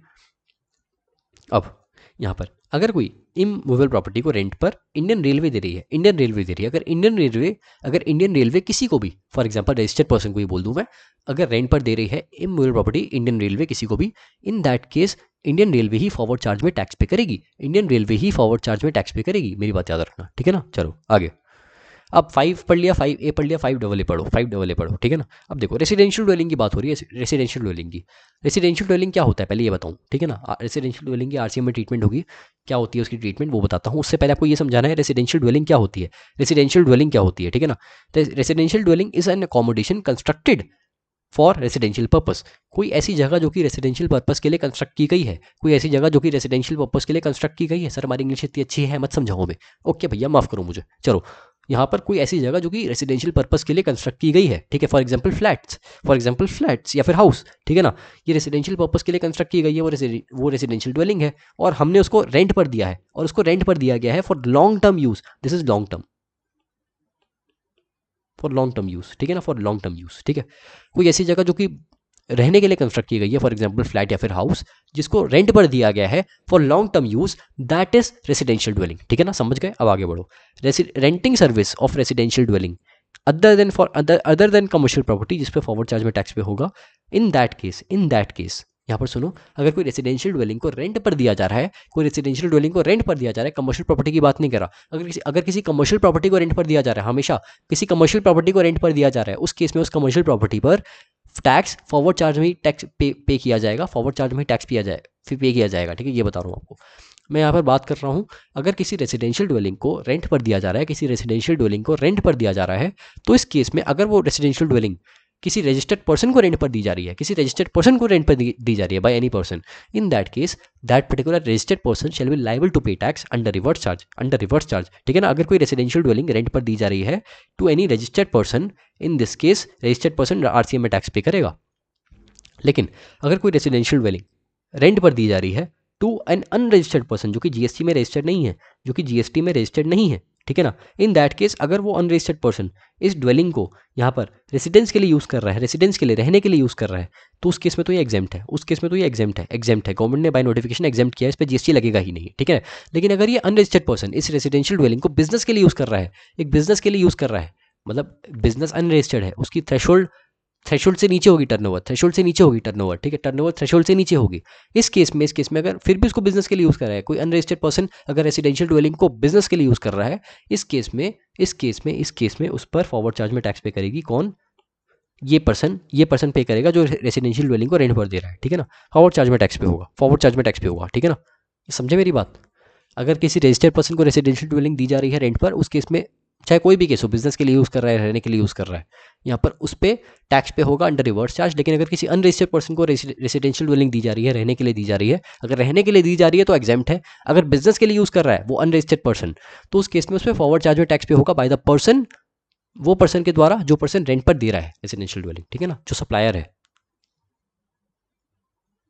हाँ, अब सुनो case number 6, service supplied by way of director और कंपनी और डायरेक्टर ऑफ कंपनी और body corporate to set company और बॉडी कॉर्पोरेट। कोई सर्विस सप्लाई की जा रही है by director of the company और बॉडी कॉर्पोरेट टू उसी मतलब देखो, अगर कोई डायरेक्टर किसी कंपनी का है बॉडी कॉर्पोरेट का, उसी कंपनी या बॉडी कॉर्पोरेट को सर्विस प्रोवाइड कर रहा है then person liable to pay tax shall be the company और body corporate in the taxable territory. क्या बोला मैंने?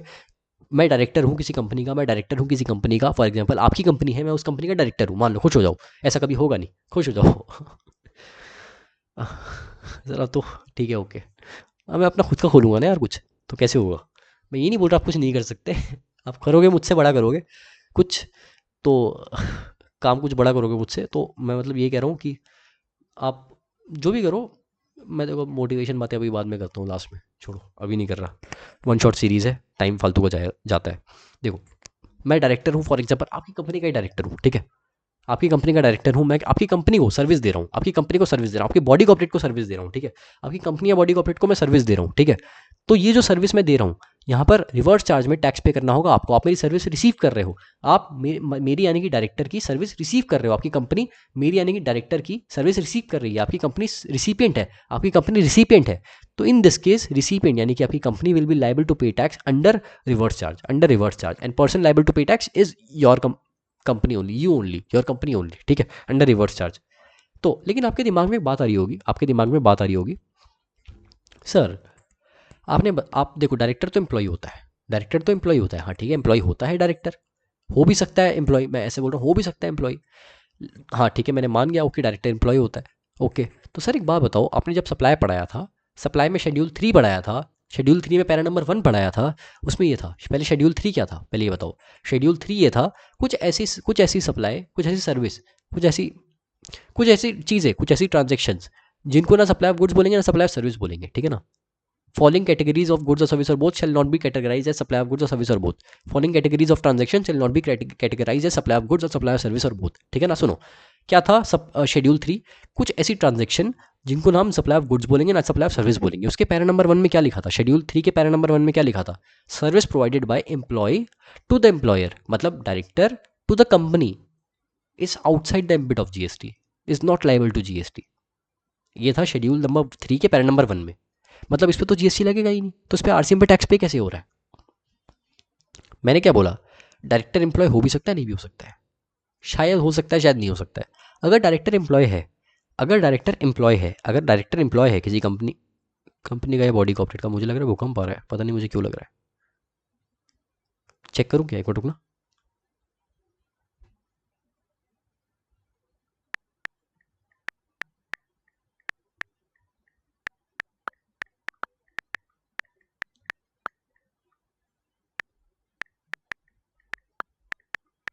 पता नहीं मुझे क्यों लगा मतलब शेक हुआ थोड़ा सा मेरा table, I don't know how.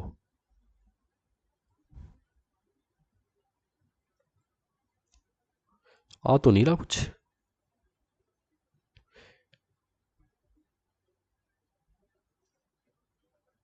अब देखो कुछ आया क्या? नहीं भाई, नहीं आया, आई डोंट थिंक, मेरा वहम होगा, छोड़ो। हाँ, मैं क्या बोलूँ, डायरेक्टर एम्प्लॉय हो भी सकता है, नहीं भी हो सकता, ठीक है। अगर तो डायरेक्टर एम्प्लॉय है, ठीक है, उस केस में it will not attract GST. वो कैसे? As per schedule number 3 para number 1 वहाँ पर लिखा है, ठीक है। लेकिन अगर मैं बोलूँ डायरेक्टर एम्प्लॉय नहीं है, देखो डायरेक्टर या फिर इंडिपेंडेंट डायरेक्टर कभी कभी एज एम्प्लॉय सर्विस नहीं भी देते, मतलब कभी कभी नॉट एज एम्प्लॉय भी सर्विस देते हैं, दे रहे हैं। मान लो मैं आपकी कंपनी को एम्प्लॉय की तरह सर्विस नहीं दे रहा, मैं एम्प्लॉय कंसिडर नहीं हूँ, मैं आपकी कंपनी का एम्प्लॉय नहीं हूँ। इस केस में जो पैसे आप मुझे दे रहे हो, जो एज रिसिपेंट आप मुझे पैसे दे रहे हो, जो पेमेंट मुझे कर रहे हो, ठीक है, वो payment is liable to GST and वो जीएसटी आप ही को देनी पड़ेगी रिवर्स चार्ज में, आपकी कंपनी को देनी पड़ेगी रिवर्स चार्ज में, ठीक है ना। यहाँ पर आरसीएम में टैक्स पे करना पड़ेगा। समझ गए मेरी बात? अब आगे बढ़ता हूँ।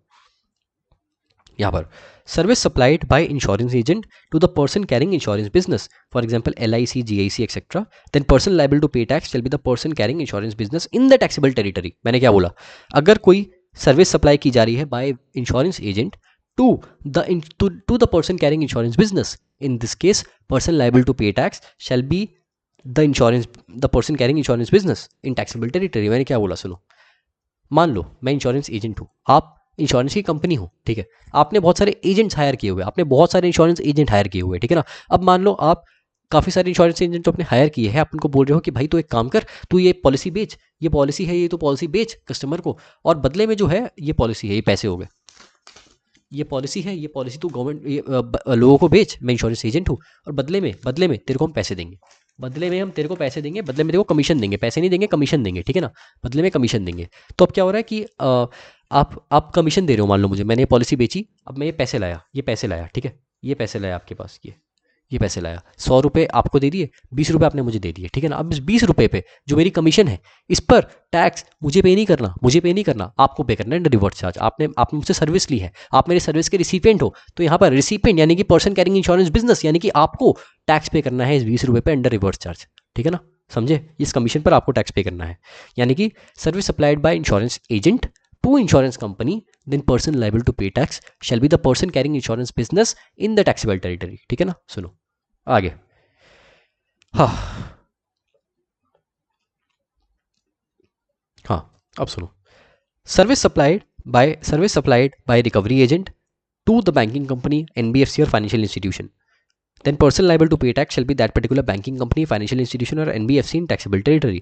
अगर कोई रिकवरी एजेंट किसी बैंकिंग कंपनी को या फिर फाइनेंशियल इंस्टीट्यूशन को या एनबीएफसी को सर्विस दे रहा है, रिकवरी की सर्विस दे रहा है, then person liable to pay tax shall be the banking company, यहाँ पर फाइनेंशियल इंस्टीट्यूशन या एनबीएफसी। मान लो मैं रिकवरी एजेंट हूँ, आप बैंक हो, फाइनेंशियल इंस्टीट्यूशन हो, एनबीएफसी हो, मैं आपका लोन फंसा हुआ है, मैं मार रहा हूँ बंदे को, मार के, नहीं मार क्यों रहा हूँ भाई, एक मिनट, मैं तो खुद ही पिट जाऊंगा मुझे लग रहा है। मैं मतलब मान लो उसको समझा रहा हूँ, प्यार से समझा रहा हूँ, भाई लोन वापस करते, ऐसे नहीं करना चाहिए, पाप लगेगा, नर्क में जाएगा तू। मैंने उसको डरा दिया बहुत ज़्यादा, उसने मुझे पैसे दे दिए, मैंने पैसे रिकवर करके लाया, रिकवरी की मैंने सर्विस आपको दी, पैसे आपको दे दिए, तो आप मुझे जो कमीशन दोगे वो टैक्सेबल होगी अंडर रिवर्स चार्ज, आप टैक्स पे करोगे, बैंक टैक्स पे करेगी उस पर, उस रिकवरी एजेंट का जो कमीशन है उस पर टैक्स पे करेगी बैंक, फाइनेंशियल इंस्टीट्यूशन या फिर एनबीएफसी अंडर रिवर्स चार्ज, ठीक है ना। ये आप बताना चाह रहा था आपको। चलो आगे बढ़ते हैं, पॉइंट नंबर 9। अभी हमने 8 केसेस पढ़ लिए अभी तक। अब इसके आगे हम पढ़ते हैं पॉइंट नंबर 9, 9th केस पढ़ते हैं हम यहाँ पर।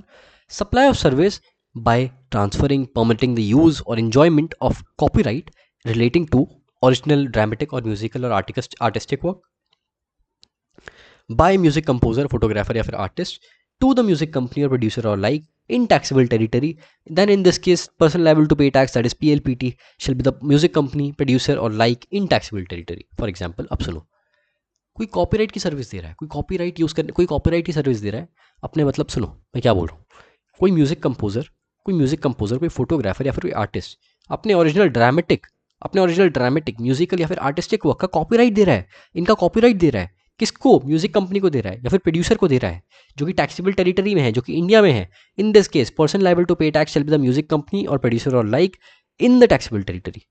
कोई म्यूजिक कंपोजर, कोई फोटोग्राफर या फिर कोई आर्टिस्ट अपनी ओरिजिनल म्यूजिकल वर्क या फिर ओरिजिनल आर्टिस्टिक वर्क या फिर ओरिजिनल ड्रामेटिक वर्क या फिर कोई ओरिजिनल ड्रामेटिक वर्क का कॉपीराइट दे रहा है, और किसको दे रहा है, किसी म्यूजिक कंपनी को दे रहा है या फिर किसी प्रोड्यूसर या फिर उसके जैसे किसी को दे रहा है, जो कि टैक्सेबल टेरिटरी में है, जो कि इंडिया में है। In this case the person liable to pay tax shall be the music company और प्रोड्यूसर और like to the government under RCM to the who are in the taxable territory, ठीक है ना। समझ आया। अब आगे बढ़ता हूँ।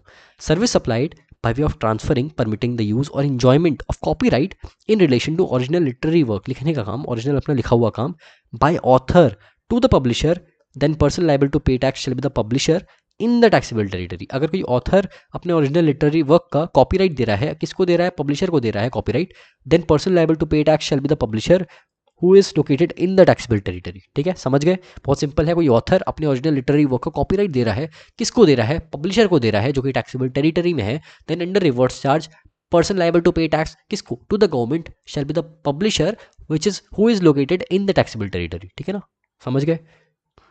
देखो जब मैं बोलता हूँ, बार बार बोल रहा हूँ, रिवर्स चार्ज में ना आपको वो सारी केस फुलफिल करनी पड़ती है। पब्लिशर होना चाहिए जो कि टैक्सेबल टेरिटरी में होना चाहिए, ठीक है। ऑथर को अपने ओरिजिनल लिटरेरी वर्क का ही कॉपीराइट देना चाहिए, ठीक है ना। मतलब ये सारी चीज़, इनमें से एक भी चीज़ मिसिंग है तो फॉरवर्ड चार्ज में टैक्स पे होगा, फॉरवर्ड चार्ज में टैक्स पे होगा। ठीक है, चलो आगे। Forward charge is applicable. Forward charge कब एप्लीकेबल है, इस केस में फॉरवर्ड चार्ज भी एप्लीकेबल हो सकता है। कब एप्लीकेबल होगा, यहाँ पर forward charge is applicable if two conditions are satisfied, case number 1, condition number 2, condition number 1, condition number 2। condition number 1 क्या है, पहला ऑथर को रजिस्ट्रेशन लेना पड़ेगा, किसमें, जीएसटी में लेना पड़ेगा भाई, जीएसटी में लेना पड़ेगा, ठीक है। ऑथर को जीएसटी में रजिस्ट्रेशन लेना पड़ेगा और साथ में डिक्लेरेशन फाइल करनी पड़ेगी। एक डिक्लेरेशन फाइल करनी पड़ेगी कि ऑथर जो है फॉरवर्ड चार्ज में टैक्स पे करना चाहता है, ऑथर जो है फॉरवर्ड चार्ज में टैक्स पे करना चाहता है, author excise to pay tax in the forward charge, under forward charge. And author ने सारे प्रोविजन कंप्लाई किए हैं जीएसटी के, ऑथर ने सारे प्रोविजन कंप्लाई की है जीएसटी के, ठीक है। डिक्लेरेशन में लिखना पड़ेगा और साथ में author will not withdraw from said option with in 1 year. मतलब ऑथर 1 साल के अंदर तो विदड्रॉ नहीं करेगा इस ऑप्शन से, फॉरवर्ड चार्ज में टैक्स पे करने के ऑप्शन से 1 साल के अंदर तो विड्रॉ नहीं करेगा। मतलब 1 साल तो उसको पे करना पड़ेगा भाई फॉरवर्ड चार्ज में। अगर तुमने तीर जो हवा में उड़ रही थी, तूने उसको सर पे लिया है, आपने तो तुम्हें 1 साल तक उसको सर से निकालोगे नहीं, 1 साल तक सर से निकालोगे नहीं, ठीक है। 1 साल तक सर पे लगा के घूमो उस तीर को, ठीक है ना, समझे। इसके बाद पहला कंडीशन तो ये था, दूसरा कंडीशन क्या है, ऑथर को डिक्लेरेशन देनी पड़ेगी अपने इनवॉइस में कि मैंने उड़ता हुआ तीर अपने सर पर लिया है, फॉरवर्ड चार्ज का अपने सर पर लिया है, ठीक है ना। ऑथर को ये डिक्लेरेशन देनी पड़ेगी, ऑथर को इनवॉइस में ये डिक्लेयर करना पड़ेगा कि मैंने उड़ता हुआ तीर फॉरवर्ड चार्ज का अपने सर पर लिया है, ठीक है, अपने सर पर लिया है।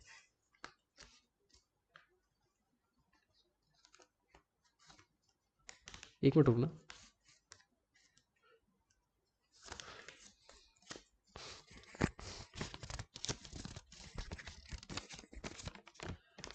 फॉर एग्जाम्पल ये इनवॉइस है, इस इनवॉइस में कोई डिक्लेरेशन नहीं है, जब ये नॉर्मल इनवॉइस है, ठीक है। इस पर नॉर्मल जीएसटी कंप्यूट हुआ है, 2.5% फूड पे शायद 2.5% यूज़ होता है। तब मेरी बार मैकडॉनल्ड्स का भी मैंने आपको दिखाया था शायद लेक्चर नंबर 2 या लेक्चर नंबर 1 में, तो उसमें क्या था कि उसमें भी 2.5% था, मतलब फूड पे शायद 2.5% है।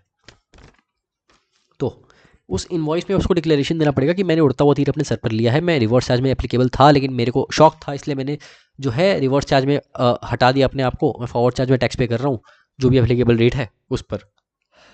आगे, supply of service by member of overseeing committee to RBI, that is Reserve Bank of India, then person liable to pay tax shall be RBI under reverse charge to GST department. देखो, overseeing committee अगर कोई service दे रही है RBI को, overseeing committee क्या होती है बताऊंगा। मेंबर्स ऑफ ओवरसीइंग कमेटी कोई सर्विस दे रहे हैं आरबीआई को, in that case person liable to pay tax shall be RBI under reverse charge, ठीक है। ओवरसीइंग कमेटी लायबल नहीं होगी फॉरवर्ड चार्ज में टैक्स पे करने के लिए, लायबिलिटी पे करने के लिए लायबिलिटी होगी रिवर्स चार्ज में आरबीआई की to pay tax to the GST department, ठीक है ना, अंडर रिवर्स चार्ज। अब सुनो, ओवरसीइंग कमेटी का क्या रोल होता है, कौन होती है मेंबर्स ऑफ ओवरसीइंग कमेटी, कौन है। देखो, मेंबर्स ऑफ ओवरसीइंग कमेटी क्या है, ये ओवरसीइंग कमेटी क्या है, overseeing committee is the committee which is formed by RBI, जो कि एम करती है टू रिजॉल्व डुड लोन्स। अब सर ये डुड लोन्स क्या है ये, कुछ ऐसे लोन्स है जो कि रिकवर नहीं हो सकते, उनको बोलते हैं डुड लोन्स। देखो, कैन नॉट बी रिकवर्ड, कुछ ऐसे लोन है जो कि रिकवर नहीं हो सकते, उनको बोलते हैं डुड लोन्स, ठीक है ना। अब देखो, कुछ ऐसे लोन्स होती है जो बैंक दे देती है पब्लिक को, या बैंक सोचती है मैं दे दूं पब्लिक को, और क्या होता है कि एक्चुअली में वो लोन्स कभी रिकवर हो ही नहीं सकते, उसकी कंडीशन अच्छे से चेक नहीं किया, फॉर एग्जांपल किसी पर्सन की या फिर जिसको लोन दे रही है उसको चेक नहीं किया उसकी कंडीशन, तो लोन रिकवर कैसे होंगे, वो लोन रिकवर ही नहीं होंगे। उन लोन्स को बोलते हैं डुड लोन्स, जो लोन्स कभी रिकवर नहीं हो सकते। तो ये जो ओवरसीइंग कमेटी होती है ना, जो मेंबर्स ऑफ ओवरसीइंग कमेटी होते हैं, वो प्रिवेंट करते हैं कि कोई बैंक जो है डुड लोन ना दे दे भाई, डुड लोन किसी को ना दे दे, और अगर डुड लोन दे दिया है तो उसके जो रेपुटेशंस है उनको कैसे कम किया जाए, इन चीज़ों को देखती है members of overseeing committee. Members of overseeing committee का ये रोल होता है, मोटा मोटी आपको बता दिया मैंने, ठीक है ना। और यहाँ पर जो डुड लोन्स होते हैं दे कैन हार्म कस्टमर्स और बैंक्स, मतलब, ठीक है। इन शॉर्ट ये रोल होता है मेंबर्स ऑफ ओवरसीइंग कमेटी का, और शॉर्ट में आपको बता रहा हूँ मैं। सुनो आगे, ये मैंने क्या किया हुआ है, हाँ अब देखो, सप्लाई ऑफ सर्विस, अगला case, supply of service by individual direct selling agent other than body corporate partnership firm या फिर LLP to the banking company और NBFC in taxable territory, in that case person liable to pay tax shall be the banking company और NBFC in taxable territory, ठीक है ना।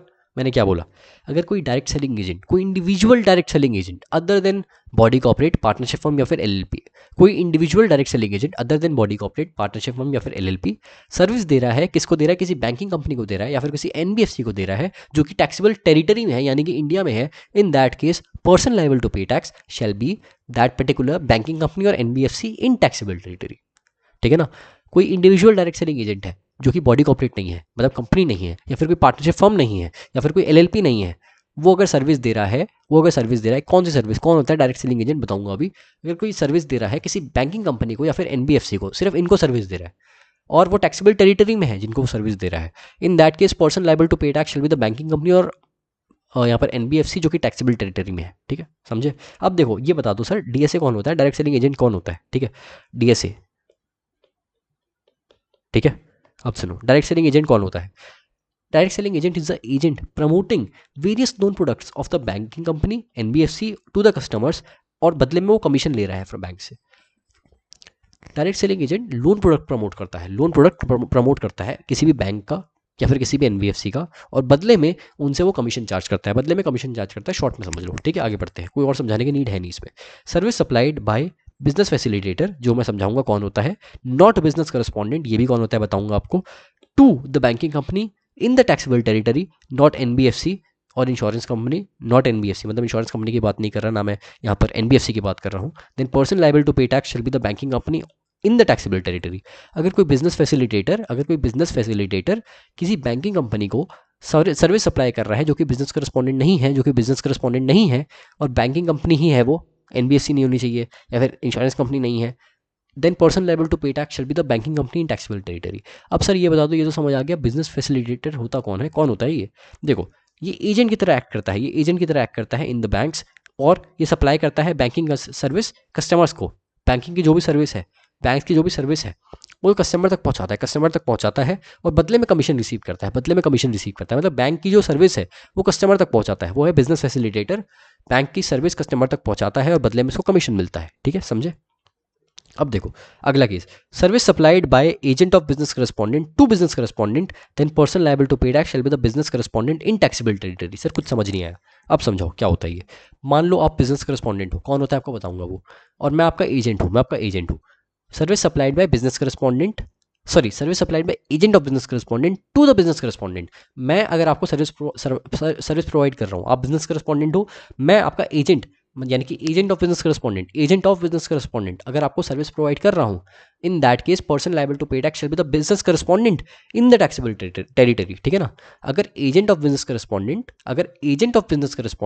आप किसी business correspondent को सर्विस प्रोवाइड कर रहा है, in that case person liable to pay tax shall be the business correspondent in the taxable territory and not the agent of business correspondent under forward charge, ठीक है, समझे मेरी बात यहाँ पर। अब सर ये बता दो बिजनेस करस्पॉन्डेंट कौन होता है। बिजनेस करस्पॉन्डेंट जो है ना, वो सिमिलर होता है बिजनेस फैसिलिटेटर से, ठीक है, सिमिलर होता है। उनकी दो एडिशनल सर्विस होती है जो वो प्रोवाइड करते हैं। पहली service small value credit provide करते हैं, और रिकवरी की सर्विस प्रोवाइड करते हैं, ठीक है ना। बिजनेस फैसिलिटेटर से सिमिलर होते हैं, ऑलमोस्ट वही होते हैं, बस दो एडिशनल सर्विस प्रोवाइड करते हैं। स्मॉल वैल्यू क्रेडिट प्रोवाइड करते हैं, और साथ में रिकवरी की सर्विस भी प्रोवाइड करते हैं वो, ठीक है ना। आप समझो, आगे बढ़ते हैं। हाँ, केस नंबर 14, कितने बच गए, 3 बच गए आई गेस, एक, हाँ 3 ही है, 1 2 3। अब देखो, supply of security service by way of providing security personnel, supply of security service by way of providing security personnel, by any person to registered person, ठीक है, by any person other than body corporate to registered person जो कि GST में registered है, then person liable to pay tax shall be the registered person in taxable territory. मान लो कोई security service provide हो रही है bye way of providing security personal. मान लो मेरे पास बहुत सारे सिक्योरिटी पर्सनल है, बाउंसर्स है मेरे पास काफ़ी सारे, और मैं बाउंसर्स प्रोवाइड करने की सिक्योरिटी सर्विस प्रोवाइड कर रहा हूँ, आपको प्रोवाइड कर रहा हूँ, और आपको रजिस्टर्ड पर्सन जीएसटी में, ठीक है ना। और मैं कोई बॉडी कॉर्पोरेट नहीं हूँ, मैं इंडिविजुअल पर्सन हूँ, मैं एनी पर्सन हूँ जो कि इंडिविजुअल है, बॉडी कॉर्पोरेट नहीं हूँ मैं।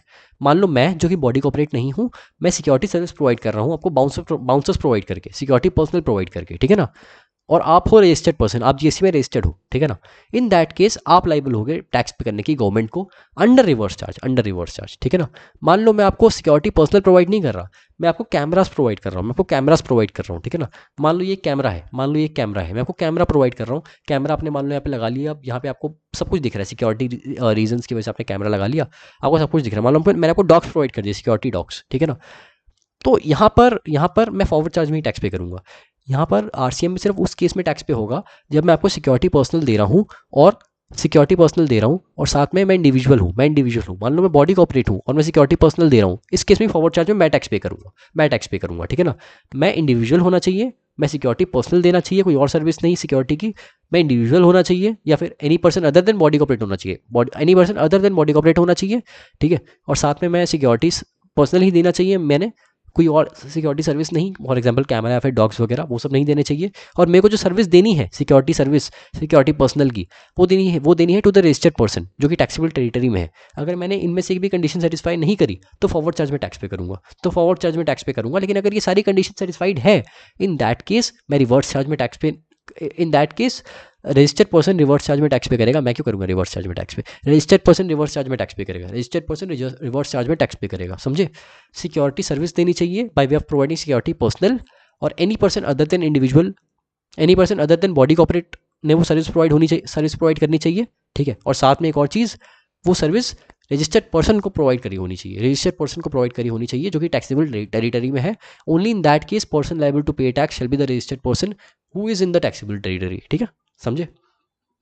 अब देखो अगला case, supply of service by way of renting of motor vehicle which is design to carry passengers then and cost of fuel is included in the consideration, ठीक है, by any person other than body corporate then to the body corporate in taxable territory, in that case person liable to pay tax shall be the body corporate in taxable territory। सुनो sir, पढ़ तो दिया, समझा भी दो। हाँ समझाता हूँ। मान लो मेरे पास एक बहुत बड़ी गाड़ी है which is design to carry passengers, मतलब उसमें पैसेंजर को कैरी किया जा सकता है, ठीक है ना। उसको मैंने रेंट पर दे दिया किसी पर्सन को, ठीक है ना, किसी पर्सन को नहीं, बॉडी कॉर्पोरेट को दे दिया, ठीक है, कंपनी को दे दिया। मेरे पास एक गाड़ी है which is design to carry passenger, which is motor vehicle है which is design to carry passenger, ठीक है, और नॉट गुड्स पैसेंजर के लिए डिज़ाइन की गई है, कैरी करने के लिए, नॉट गुड्स, ठीक है ना। मैंने उसको रेंट कर दिया, मैंने उस मोटर व्हीकल को रेंट कर दिया, जिसमें और उस रेंट में कॉस्ट ऑफ फ्यूल इंक्लूड है। सुनो मैंने क्या बोला, दोबारा बोल रहा हूँ, याद रखना। मैंने मोटर व्हीकल को रेंट पर दिया है which is design to carry passenger, motor vehicle जो कि पैसेंजर को कैरी करने के लिए डिज़ाइन किया गया है, पैसेंजर के लिए डिज़ाइन किया गया है, उसको रेंट पर दिया है। और जो रेंट मैंने चार्ज किया है उस रेंट पर कॉस्ट ऑफ फ्यूल इंक्लूड है। इन दिस केस अगर मैंने मोटर व्हीकल रेंट की है बॉडी कॉर्पोरेट को, और मैं बॉडी कॉर्पोरेट नहीं हूँ, in that case person liable to pay tax shall be the body corporate जो कि टैक्सेबल टेरिटरी में है। देखो मोटर व्हीकल रेंट करी होनी चाहिए, वो डिजाइन टू कैरी पैसेंजर होनी चाहिए, और कॉस्ट ऑफ फ्यूल रेंट में इंक्लूड होना चाहिए, यानी कि कंसिडरेशन में इंक्लूड होना चाहिए। अगर मैंने इस चीज़ की सर्विस, इस मोटर व्हीकल को रेंट करने की सर्विस जो कि पैसेंजर को कैरी करने के लिए डिज़ाइन की गई है, और इसके कॉस्ट में यानी कि इसके रेंट में मैंने फ्यूल की कॉस्ट को इंक्लूड की है, इन दैट केस अगर मैं बॉडी कॉर्पोरेट नहीं हूँ, अगर मैं any person other than body corporate हूँ, और मैंने किसी बॉडी कॉर्पोरेट को ये रेंटिंग ऑफ मोटर व्हीकल की सर्विस दी है, in that case person liable to pay tax shall be the body corporate in the taxable territory, ठीक है ना, जिसको मैंने सर्विस दी है अंडर रिवर्स चार्ज, वो टैक्स पे करेगा।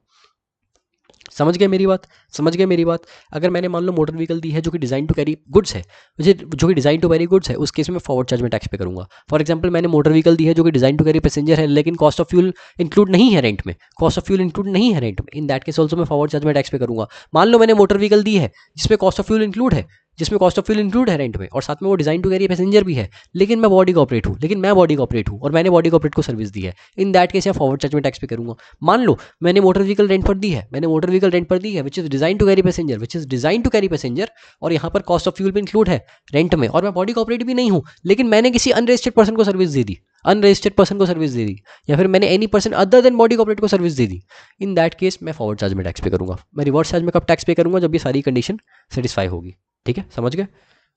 Other than any of non fulfilment of any of the condition, in that case I will pay the tax under forward charge only, ठीक है, समझे। आगे बढ़ता हूँ। Point number 16 which is not that much important for the purpose of BCom exam, but still I am telling you this particular case। ज़्यादा English में मत बोलो, एक्चुअली मुझे बहुत अच्छा लगता है अपनी इंग्लिश फ्लैक्स करना, मैं अच्छा बोलता नहीं हूँ, बट स्टिल कभी कभी फ्लो में निकल जाता है, कोई बात नहीं। आगे बढ़ते हैं। Supply of service by way of lending of securities under security lending scheme 1997 of SEBI, that is Security Exchange Board of India, by lender to the borrower, ठीक है, in that case person liable to pay tax shall be the borrower, ठीक है। अब सुनो, यहाँ पर कोई service दी जा रही है bye way of lending of securities, shares भी हम लेंड कर सकते हैं, सिक्योरिटीज भी हम लेंड कर सकते हैं, ठीक है। अगर शेयर्स लेंड करने की सर्विस दी जा रही है by lender by lender to the borrower under security lending scheme of SEBI, under security lending scheme 1997 of SEBI, that is Security Exchange Board of India.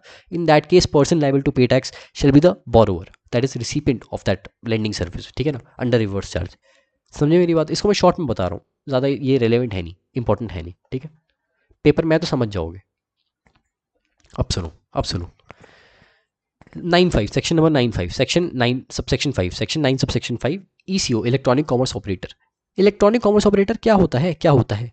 देखो, मान लो ये घड़ी है,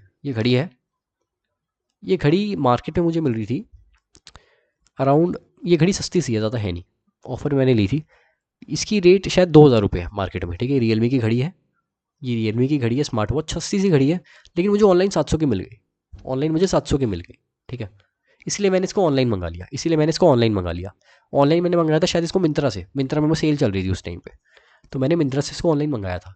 अब मिंत्रा क्या है? मिंत्रा एक ऑनलाइन ऐप है. उस ऑनलाइन ऐप को क्या बोलते हैं? उस ऑनलाइन ऐप को बोलते हैं इलेक्ट्रॉनिक कॉमर्स ऑपरेटर. उसको इलेक्ट्रॉनिक कॉमर्स ऑपरेटर बोलते हैं, ठीक है. तो सुनो, ये घड़ी वहाँ पर लिस्ट थी, ठीक है ना. अब सुनो, यहाँ पर ECO इज द पर्सन जो कि ओन करता है या मैनेज करता है electronic platform, for example Myntra, या फिर for example Flipkart, for example Amazon, for example Ola, for example Uber, ठीक है. ये सारे ECO है, इलेक्ट्रॉनिक कॉमर्स ऑपरेटर है, ठीक है. ECO इज अ पर्सन जो कि ओन करता है या मैनेज करता है electronic platform for supply of goods और सप्लाई ऑफ सर्विस, और both. For supply of goods या फिर supply of service, for example Ola Uber transportation service दे रहे हैं, और बोथ, ठीक है ना, या फिर दोनों. समटाइम्स ECO सप्लाइज गुड्स और service for of it self. कभी कभी जो ECO है अपने खुद का गुड्स और सर्विस बेच रहे होते हैं. फॉर एग्जांपल अमेजॉन बेसिक्स का काफ़ी सारे आइटम्स बेचता है, अपने ही ब्रांड का खुद का सामान भी बेचता है अमेजॉन अपने ही ऐप पर, ठीक है ना. लेकिन many a times प्रोडक्ट और service displayed on electronic portal is supplied by any other person. ये घड़ी मिंत्रा ने अपने आप नहीं बेच रही थी, मतलब मिंत्रा की घड़ी नहीं है ये, मतलब मिंत्रा का प्रोडक्ट नहीं है ये. मिंत्रा अपना सामान खुद नहीं बेच रही थी अपने प्लेटफॉर्म पर.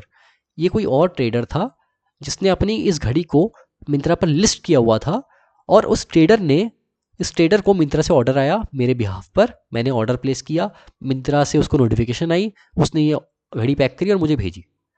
मतलब मैनी अ टाइम्स प्रोडक्ट और सर्विस जो कि डिस्प्ले की जा रही है इलेक्ट्रॉनिक कॉमर्स ऑपरेटर यानी कि मिंत्रा पर, वो मिंत्रा की है ही नहीं, वो किसी और सप्लायर की है, ठीक है.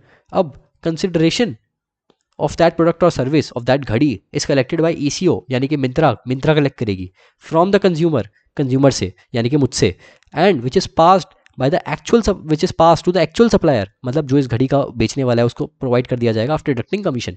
बीच में कमीशन डिडक्ट करेगी. मान लो इतने मैंने पैसे दिए, ये पैसे इतने दे दिए सप्लायर को, इतने जेब में रख लिए मिंत्रा ने कमीशन में. ये ECO होता है, ये ECO है, ठीक है. अब सुनो, government on recommendation of GST council notify such categories of service on which tax shall be paid by ECO if such service is supplied through ECO. कुछ ऐसे कैटेगरीज ऑफ सर्विस है जिनको गवर्नमेंट ने नोटिफाई किया है on recommendation of GST council, जिन पर tax ECO पे करेगी, जिन पर टैक्स डायरेक्टली ECO पे करेगी, नेट अमाउंट पे करेगी सामने वाले पर्सन को, सामने वाले सप्लायर को, ठीक है ना. और एग्जाम्पल क्या है इसका? ट्रांसपोर्टेशन ऑफ पैसेंजर की सर्विस पर गवर्नमेंट ने नोटिफाई किया है on recommendation of GST council कि इस पर टैक्स ECO पे करेगा, इस पर टैक्स डायरेक्टली गवर्नमेंट को ECO पे करेगा, इलेक्ट्रॉनिक कॉमर्स ऑपरेटर पे करेगा. यानी कि transportation of passengers bye way of radio taxi, motor cab या मोटो कैब, फॉर एग्जांपल ओला उबर अगर कोई सर्विस दे रहा है ट्रांसपोर्टेशन ऑफ सर्विस, इसके थ्रू कोई सर्विस दे रहा है transportation of service in ECO के थ्रू, उस केस में ये ECO ही डायरेक्टली गवर्नमेंट को टैक्स पे करेगा, ठीक है ना, और नेट अमाउंट पे करेगा अपने राइडर्स को, ठीक है. ये बताना चाह रहा हूँ मैं आपको.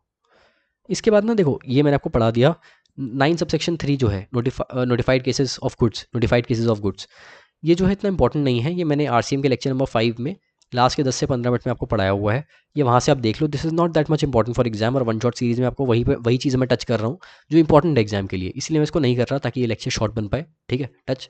अब एक हमारा बच गया है फर्स्ट केस ऑफ RCM हमारा बच गया है, supply of service by way of transportation of goods by road, not by air, water और pipeline, by goods transport agency that is GTA, ठीक है, सुनो क्या हो, अगर कोई ट्रांसपोर्टेशन ऑफ गुड्स की सर्विस दी जा रही है, कोई ट्रांसपोर्टेशन ऑफ गुड्स की सर्विस दी जा रही है और बाय रोड दी जा रही है, और बाय रोड दी जा रही है, ठीक है, ठीक है, ट्रांसपोर्टेशन ऑफ गुड्स की सर्विस दी जा रही है, बाय रोड दी जा रही है, not by air water pipeline, not by air water water pipeline.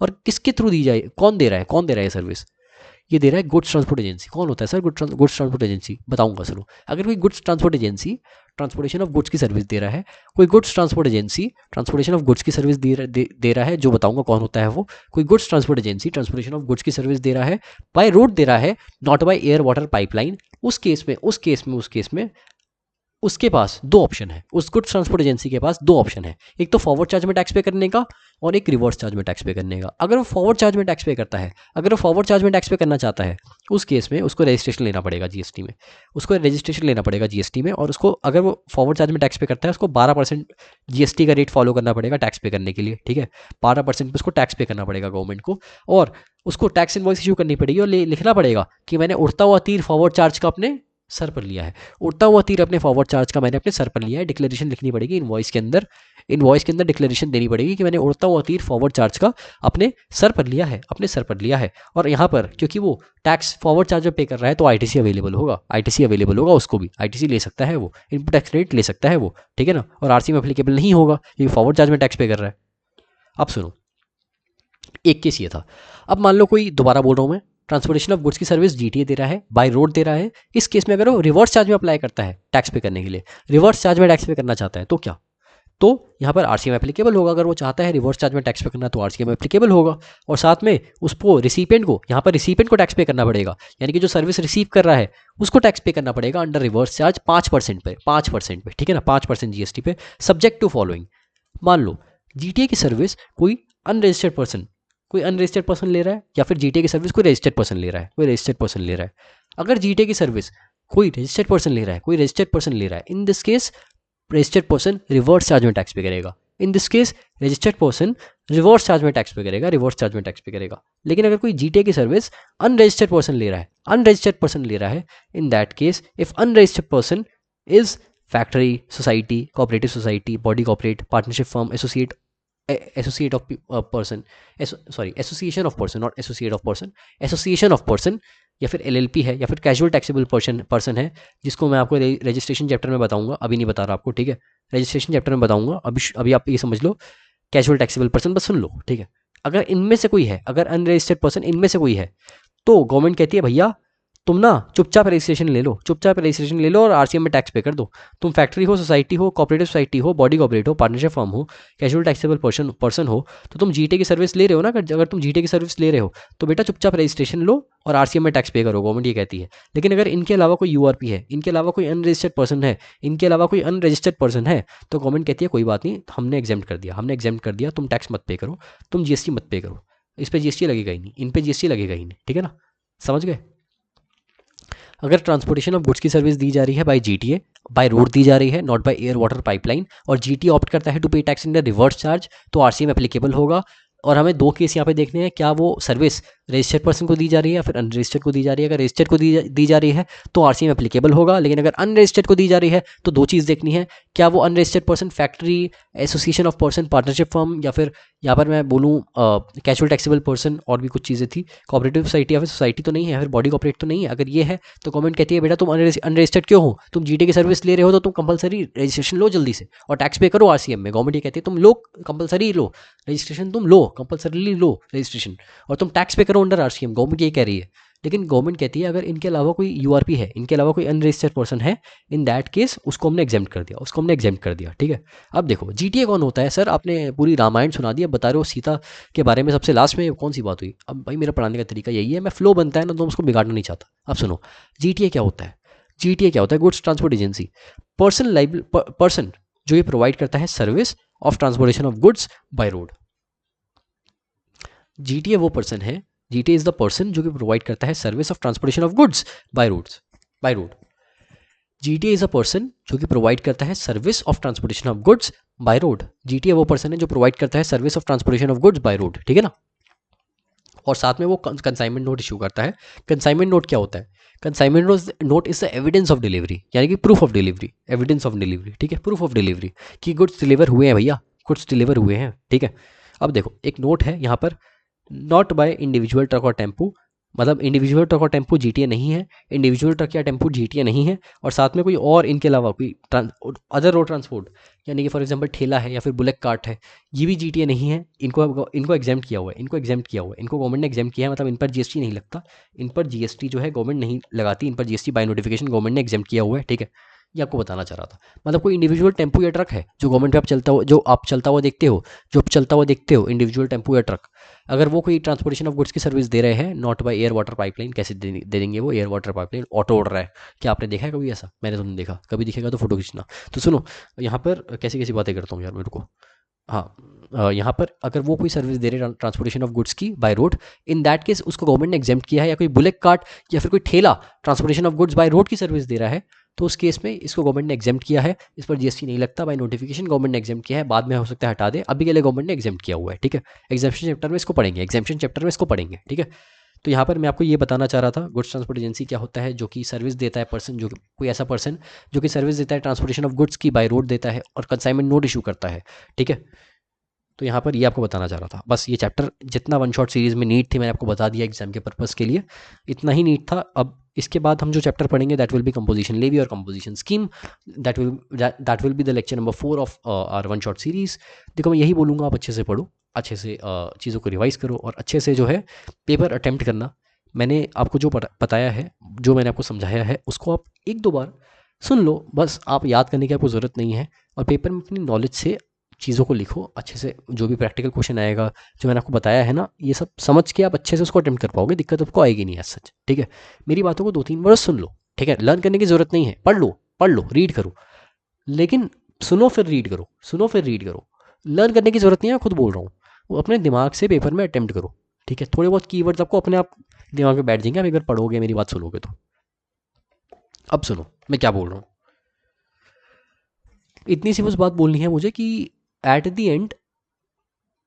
And मैंने वन शॉट सीरीज़ का पर्पस क्या था, मेरा पर्पस यही था वन शॉट सीरीज़ का, कि जी अभी हो सकता है बहुतों ने मेरे लेक्चर नहीं देखे, बहुतों ने क्या नहीं देखे लेक्चर मेरे, अभी फेमस में हुई नहीं यूट्यूब पर, तो हो सकता है अगर लेक्चर कोई देखे और मेरा चैनल कोई देखे तो इरिटेट हो जाए, भाई पेपर आ रहे हैं भैया मैं इतने लेक्चर कहाँ से देखूँ, तो इसीलिए मैंने वन शॉट सीरीज़ बनाई कि इसको आप एक दो बार देख लो तो आपका काम चल सकता है बीकॉम लेवल के लिए, ठीक है ना।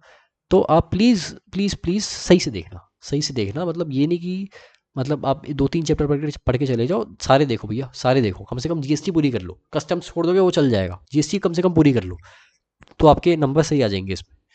और बाकी यार इन्जॉय करो साथ में पढ़ाई के, मतलब सब काम करो, यही सब बोलता रहता हूँ मैं अपने रेगुलर लेक्चर में, यहाँ बोल नहीं रहा ज़्यादा क्योंकि यहाँ पे मेरे को शॉर्ट में रखना है सारी चीज़ों को। तो चलो गुड बाय, अब मिलते हैं नेक्स्ट लेक्चर में आपके लिए, तब तक के लिए गुड बाय, और अच्छे से करो जो भी करते हो, जो भी आपको पसंद है दिल लगा के करो, और टाइम निकालो हर चीज़ के लिए, पढ़ाई के लिए भी और साथ में घूमने के लिए भी और दोस्तों से बात करने के लिए भी, एक बैलेंस लाइफ जियो और खुशी से जियो, मतलब खुशी से अपना काम करो, सब कुछ करो, बी हैप्पी एंड, क्योंकि आप खुश रहोगे तभी आप अच्छे से काम कर पाओगे, मेरा ये सिंपल सा मानना है। टेंशन वेंशन मत लिया करो, हमेशा खुश रहो।